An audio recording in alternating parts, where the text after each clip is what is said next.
Insiders here on the line with a California native, Jordan Campbell, linebacker, went to USC, Louisville, and New Mexico Highlands. I've watched your videos, and you said they reflect you not giving up. What inspires you to post these videos to show and to inspire people? I have two little sisters that are 7 and 9 years old. So for my sisters to hear that I got kicked out of SC and stuff like that, it breaks my heart.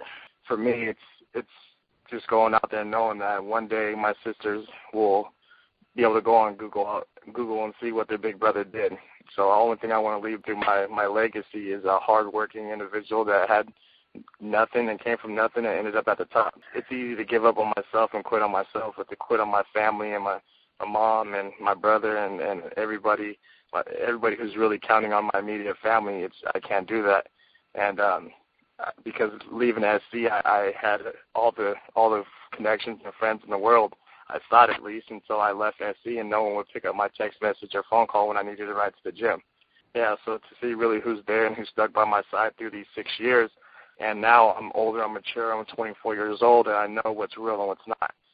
So being at SC and losing it all and having to spend 8 to 9 to 10 hours in the gym by myself, perfecting my craft and everything that I've lost and trying to get it back, my family and my sisters and my brothers were the only ones who were really there for me. My mom's driving from work to take me to training here. My brother's leaving school to take me to training in a different city with different players, and nobody else would do that besides my immediate family. So now the people I do it for are the people that's underneath the same roof as me in my household, and nobody else really matters to me. And Jordan, you could have given up at any time, and I think that's why people are following you now, because you could have given up after SC, you could have given up when your grandmother was dealing with cancer, but it all comes down to, in the next few months, Jordan, is your time. On March 7th, you have a few days away from your pro day. What are you doing to prepare for this culminating moment and then at the draft? There's really nothing different. My strategy has always been the same. That's just outwork the competition. I've been blessed to get put in a great situation, working out at athletic games and having guys like Deion Jordan and Chance Warmack and Kenyon Barter, Kenny Snills, Kyle Long, everyone who had the best performances in this year's combine are the guys I've been able to train with and compete with for the last 2 months. So I'm a 5'10", 240-pound linebacker. I'm the smallest linebacker in the draft this year. And but pound for pound, I'm the strongest, and I have nothing to hide, and that's why I continue to put out these videos showing my strengths, my speed, and what I've made of. Just work hard as I can and stay prepared.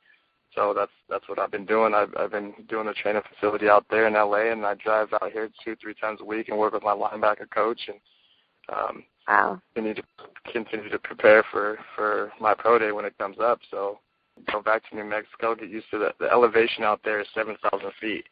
So that's one of the highest college football stadiums in the country. So it's really hard to breathe. So I'm going to go out there. I'm going to do a lot of running and conditioning and open up my lungs and just rehab, ice them, and then just go out there and blow it up. Go in there and not only doing amazing at linebacker, but doing amazing at running back too. I was going to ask you what differentiates you from some of the prospects that went to the combine, but you basically have already told me. But I know what differentiates you, Jordan, is your game day war paint. What is up with that, and what does it symbolize? I've been doing that my whole career. Off the field, I'm a pretty nice guy, always smiling and stuff, and it's just probably symbolized when I put on the war paint. It's time to go. I put the war paint on, that's like putting my game face on. When I don't have that on in practice, I'm take it easy on guys, and I'm not really out there really snapping people in half like I could in the game. But once the face paint comes on, it's a totally different person. It's my alter ego, and I'm ready to lead my troops to war. You see, I was in the front line for the game. I'm getting everybody going. I'm getting everybody's mindset right. I totally snap. Put the face paint on, put the helmet on, and I'm ready to make plays and celebrate. Let people really feel my pain and my struggle that I've been through, and that's just when I go on the field, I let all that out.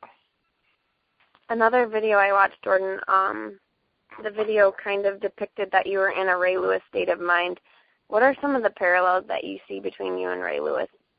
Yeah, it's just Ray. He's he's the man on and off the field, and like I said, he's been through so much adversity and struggle with his parents and his upbringing and the whole murder thing and how he overcame that. I really relate to his story, and I just hope to finish how he did. Besides Ray Lewis, are there any other players in the league that you might model your play or your path after? Oh, for sure. Going to the linebacker factory at USC, we all learn from the same guy, and that's Ken Norton Jr. So I watch Clay Matthews on film every day. I watch Brian Christian on film. I studied Ray Maualuga. I studied Keith Rivers and Kluka Mayava and all these guys that were there in front of me that we hung out together, we lived together, we took snaps together, all that. Mm-hmm. If there's anybody in the league that I model my game after or I play like, is those 5 guys I just named, because I've seen what worked for Clay. I've seen what didn't work for him.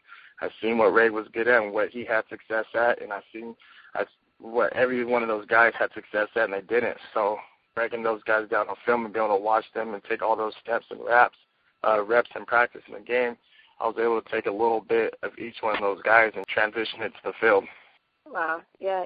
Besides being surrounded by amazing players in your college career to model your game after, has there been, this is kind of on a different note, has there been anyone else in your life that's, besides a coach or maybe a coach, I guess, and teammates that has mentored you that you're grateful for? Yeah, well, my dad was my linebacker coach growing up, so obviously my grandfather was my strength and conditioning coach. From a young age, I got held back in 8th grade twice, so it's like my whole life I knew I was going to SC. I knew I was going to SC to play football. I was going to go there for 4 years and I'm going to go first round in the draft. That's what my mindset was as a 11, 12-year-old boy. So I was on path to doing everything until I made that one mistake in my life. So now I'm just getting back on path to where I should be. And yeah, my path and my journey is a lot harder, but now that I'm a 24-year-old man, I am able to handle what's to come in this upcoming year. But Jordan, maybe that wasn't off the path. Maybe that was your path. For sure, and I think about that a lot because maybe I think when I was 21, 22 years old, when I was going to come out of SC and go to the league, I wouldn't be able to handle the NFL. A lot of my guys went to the league and they're already kicked out, firsthand. The guys are there and they couldn't handle the situation, and they went there and they got a little bit of money and they wilded out. So, and I feel maybe this was the journey I was supposed to do, because now I'm not just Jordan Campbell, the football player. I have so much more respect for people. Now I'm Jordan Campbell, the YouTube guy, motivational, inspirational, actually a good, humble man. And that's what my grandfather, who passed away from cancer, that's what he wanted me to be. He wanted me not just to be an average, dumb football player, play video games all day. He wanted me to be a businessman. He wanted me to be a man of God, and he wanted me to be a great athlete. And now, 6 years of college, I feel that I'm closer to that than any time in my life. Wow. Yeah, you're a whole person, not just a player. I have a couple more questions, but on draft day, it's a really special day, whether you're at the actual draft or not. But you're in the running, Jordan. Where will you be? And have you thought about who you're going to be with? Yeah, I'll be here at my house in Corona, just with my family, same people that have been here since day one. There's no one else I need to be around. To sum things up, how has faith played a role in your training process going into the next pro day and into April? It's everything. You have to have faith in anything in life, especially if you're facing adversity, especially how I was. Like you said, I could have gave up leaving SC. I heard all the negative things, and I heard everything negative possible, my local papers to the message boards to everywhere I went.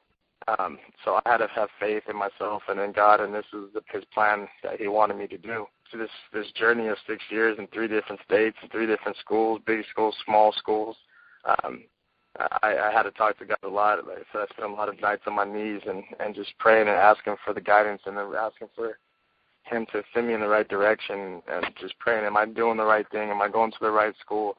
Am I training the proper way? Everything I did is just nonstop. I'm the guy who just thinks all day.